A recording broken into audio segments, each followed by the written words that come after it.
La lecture est tirée de l'évangile de Matthieu au chapitre 21. Jésus et ses disciples, approchant de Jérusalem, arrivèrent en vue de Bethphagée, sur les pentes du mont des Oliviers. Alors, Jésus envoya 2 disciples en leur disant : « Allez au village qui est en face de vous. Vous trouverez aussitôt une ânesse attachée et son petit avec elle. Détachez-les et amenez-les-moi. Et si l'on vous dit quelque chose, répondez : le Seigneur en a besoin. Et aussitôt, on les laissera partir. » Cela est arrivé pour que soit accomplie la parole prononcée par le prophète. « Dites à la fille de Sion, voici ton roi qui vient vers toi, plein de douceur, monté sur une ânesse et un petit âne, le petit d'une bête de somme. » Les disciples partirent et firent ce que Jésus leur avait ordonné. Ils amenèrent l'ânesse et son petit, disposèrent sur eux leurs manteaux, et Jésus s'assit dessus. Dans la foule, la plupart étendirent leurs manteaux sur le chemin, d'autres coupaient des branches aux arbres et en jonchaient la route. Les foules qui marchaient devant Jésus et celles qui suivaient criaient : « Hosanna, ô fils de David, béni soit celui qui vient au nom du Seigneur. Hosanna, au plus haut des cieux. » Comme Jésus entrait à Jérusalem, toute la ville fut en proie à l'agitation et disait : « Qui est cet homme ?» Et les foules répondaient : « C'est Jésus, le prophète de Nazareth en Galilée. » Ce texte que nous lisons chaque année, nous le connaissons par cœur et pourtant je vous invite vraiment à méditer à nouveau sur 2 points. Tout d'abord, que Jésus est le Sauveur annoncé par les prophètes, d'une part, et d'autre part, quelle est la disposition intérieure qui nous permet d'accueillir ce Seigneur. Première idée, Jésus accomplit les Écritures. Le prophète Zacharie, au chapitre 14, annonçait que le Messie devait arriver à Jérusalem par le mont des Oliviers. Jésus arrive à Jérusalem par le mont des Oliviers. Il accomplit cette écriture.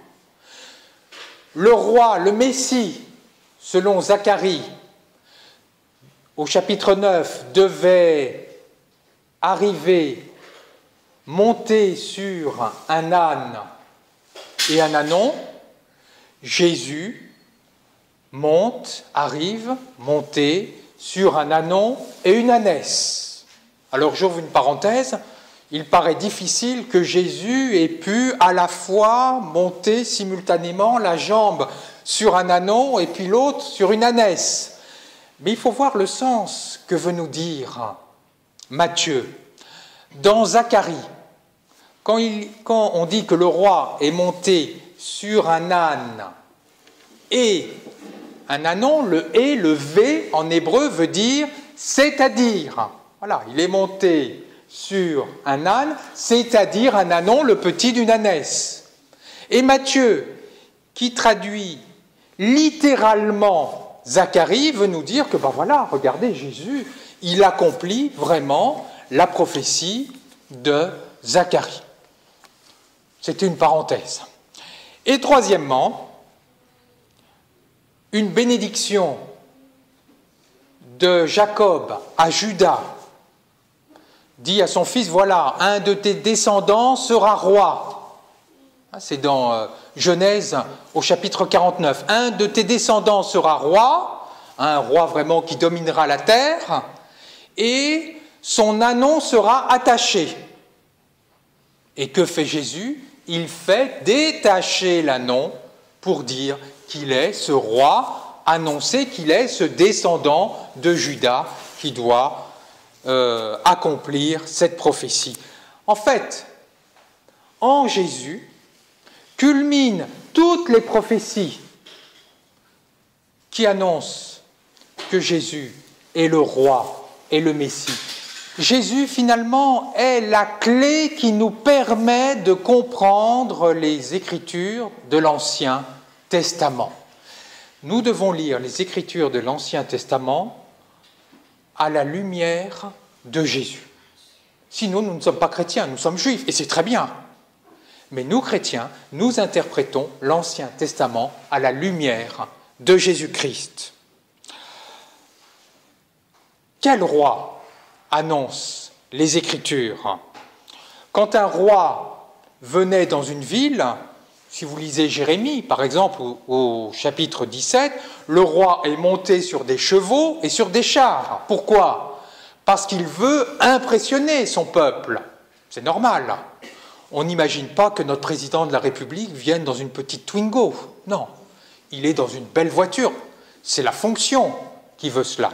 Eh bien, Jésus, ce n'est pas cela du tout. Il ne veut pas impressionner, bien au contraire.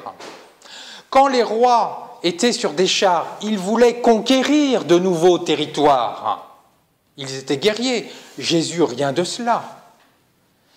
Il respecte notre liberté. Il ne veut ni impressionner, ni conquérir, contrairement à d'autres prophètes, d'autres religions. Non, il respecte notre liberté. Il frappe doucement à notre porte, à la porte de notre cœur. Il n'enfonce pas, il ne force pas notre cœur, non.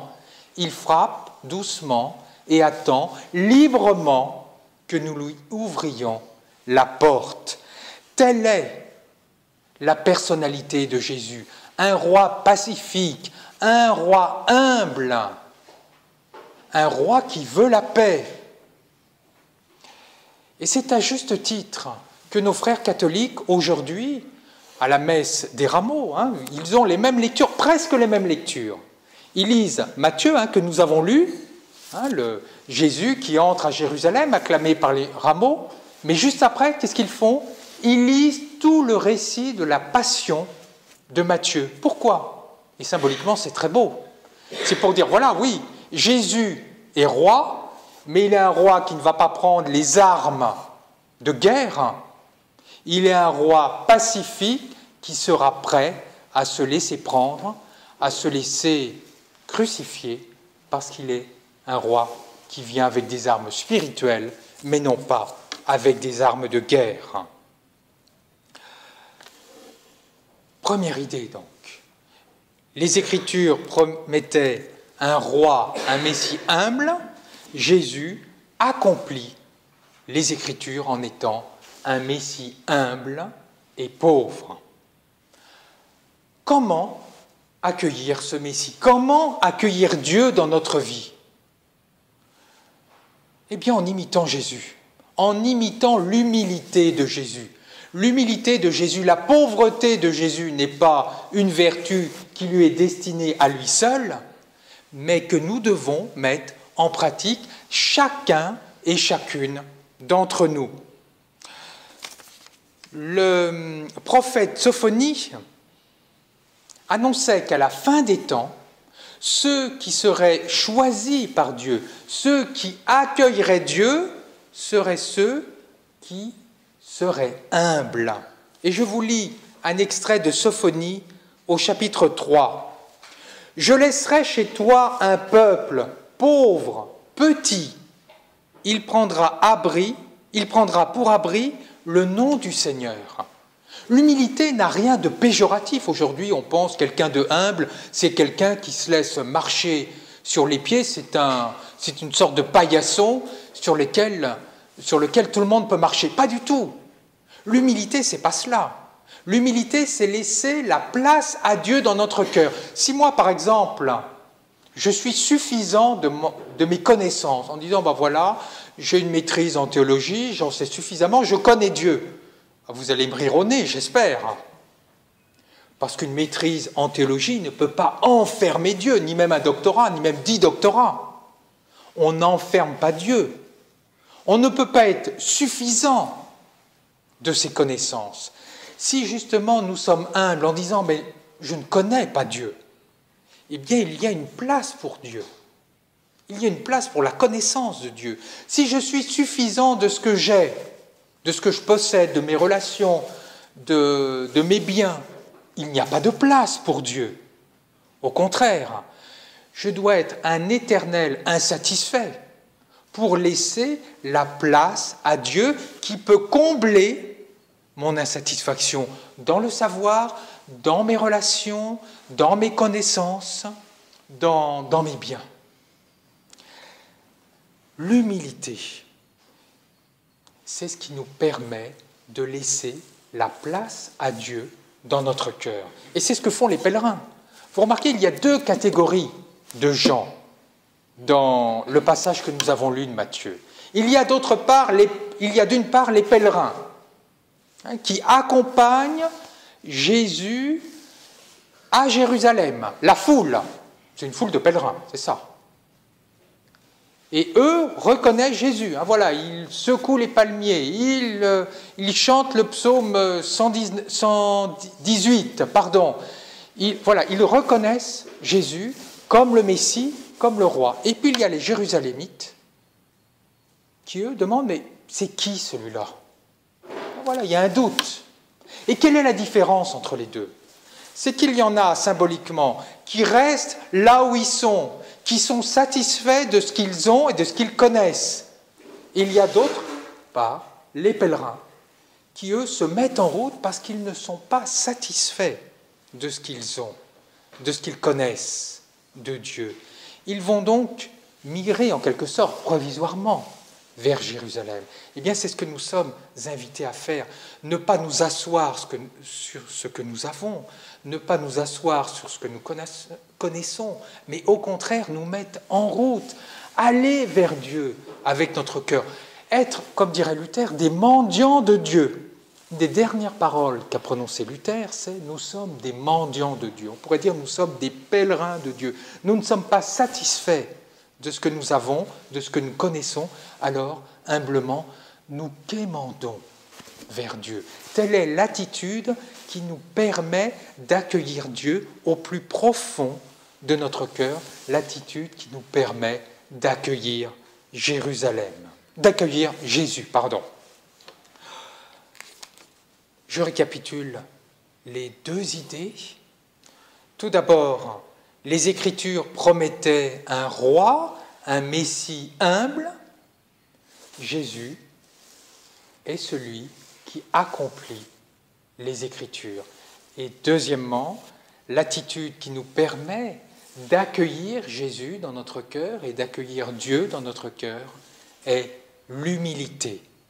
Chères sœurs et frères, puisse la sentence de Maître Eckhart nous accompagner jusqu'à Pâques. Et cette sentence est la suivante, je vous invite à la méditer jusqu'à Pâques.